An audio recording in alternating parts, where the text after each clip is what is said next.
చిత్తూరు జిల్లా పలమనేరులో ఏనుగుల బెడద నుంచి బయటపడేందుకు అధికారులు ప్రత్యేక చర్యలు చేపట్టారు. శిక్షణ పొందిన ఏనుగులతో అడవి ఏనుగులను కట్టడి చేస్తున్నారు. కర్ణాటక నుంచి 5 శిక్షణ పొందిన ఏనుగులను పలమనేరుకు తెచ్చేందుకు కార్యాచరణ సిద్ధం చేశారు. 18 కోట్లతో ఏనుగుల దాడులు నివారణతో పాటు టూరిజం హబ్ ఏర్పాటుకు త్వరలో ప్రతిపాదనలు తీసుకురానున్నారు. ఎమ్మెల్యే చేతుల మీదుగా rapid response team elephant drive వాహనాన్ని ప్రారంభించారు.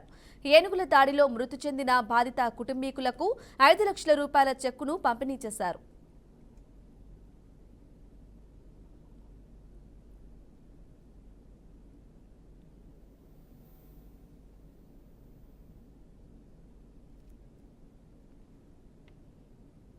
కర్ణాటకలో శిక్షణ పొందిన ఏనుగులను ఈ ప్రాంతానికి తీసుకొచ్చి అడవి ఏనుగులను కట్టడి చేసేందుకు చర్యలు తీసుకునే ఆలోచన చేస్తున్నట్లు పలమనేరు ఎమ్మెల్యే అమర్నాథ్ రెడ్డి తెలిపారు. పెద్ద పంచాని మండలం పెద్ద కాప్పల్లి పంచాయతీ జిట్టంవారిపల్లికి చెందిన గంగయ్య ఏనుగుల దాడిలో గతంలో చనిపోయాడు. అతని భార్య మునిలక్ష్మమ్మకు 5 లక్షల నష్టపరిహారపు చెక్కును అందించారు.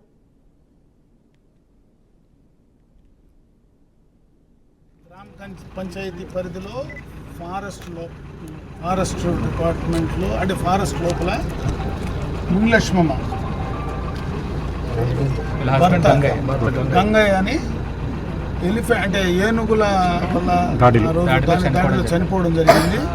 దానికి ఈరోజు డిపార్ట్మెంట్ నుంచి ప్రభుత్వం నుంచి 5 లక్షల రూపాయలు కాంపెన్సేషన్ ఇవ్వడం జరిగింది.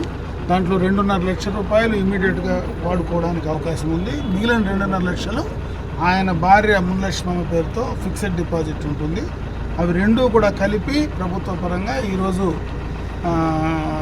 డిఎఫ్ఓ గారు కానీ వారి సిబ్బంది దానికి వాళ్ళకి జరిగినటువంటి నష్టానికి పరిహారంగా అంటే ప్రాణం తీసుకురాలేం కానీ దానికి నష్టపరిహారంగా ఈరోజు డబ్బులు ప్రభుత్వం నుంచి ఇవ్వడం నిజంగా కొంతవరకు ఆ కుటుంబాన్ని ఆదుకునేటువంటి పరిస్థితి జరిగిందని తెలియదు.